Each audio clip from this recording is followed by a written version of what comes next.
Shalom, je ne sais pas si vous avez entendu la nouvelle, c'est dans tous les journaux d'Égypte et partout dans le monde, il s'avère que 600 000 hommes, leurs femmes, leurs enfants, leurs troupeaux, de l'or, de tous les trésors d'Égypte, le peuple juif est sorti d'Égypte en pleine journée.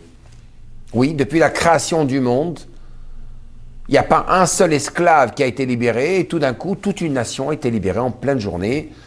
On est choqué.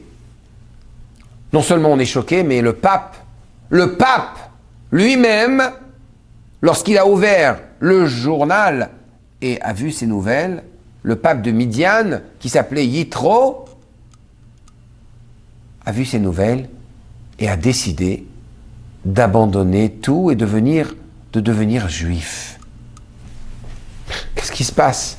Rachid nous explique, Vaishma Yitro, Mashmu Hashem Ahuva, Kriyat Yamsuf Milchemet Amalek. Il a entendu deux événements, il a vu ces deux événements dans les nouvelles et il a décidé de devenir juif.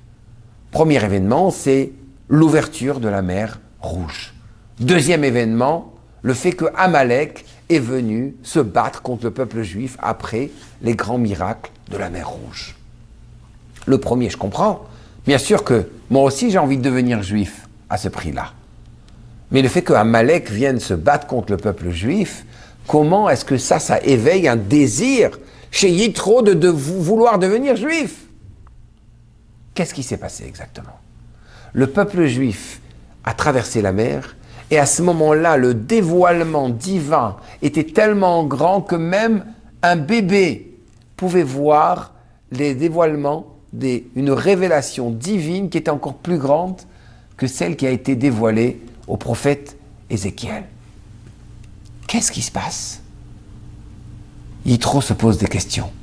Vous voyez, Yitro était le pape, le prêtre de Midian, celui qui savait et qui connaissait toutes les idoles, qui connaissait toute la magie noire. Et il s'est posé une question. Il a dit, mais je ne comprends pas. Il y a un problème ici. Comment c'est possible qu'après un tel dévoilement, Amalek se bat contre le peuple juif?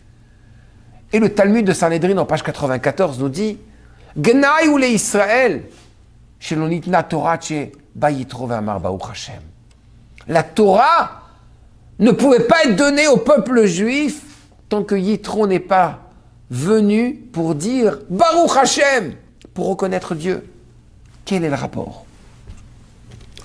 Yitro s'est dit la chose suivante.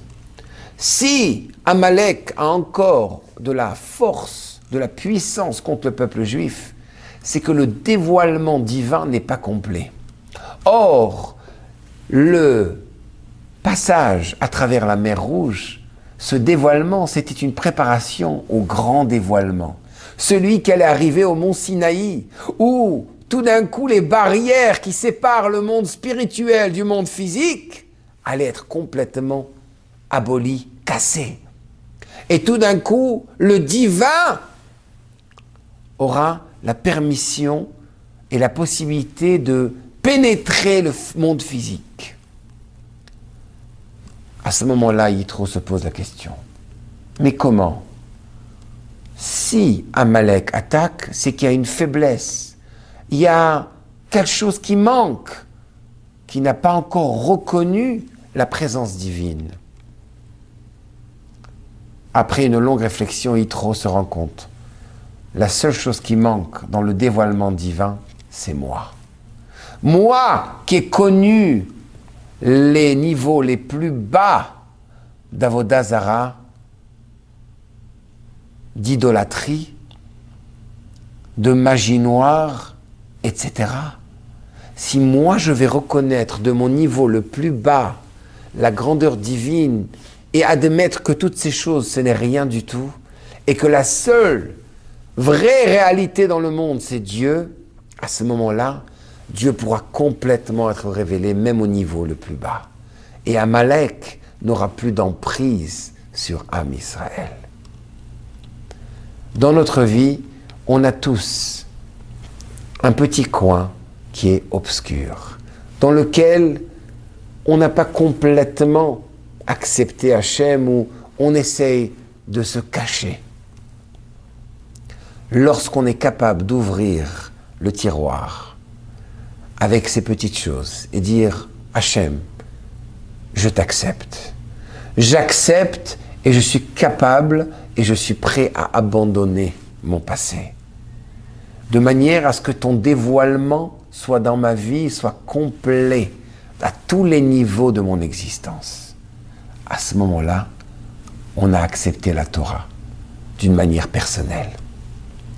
Je me rappelle d'un jeune homme qui est venu me voir, qui était une grande star dans toutes les boîtes de nuit à Miami Beach.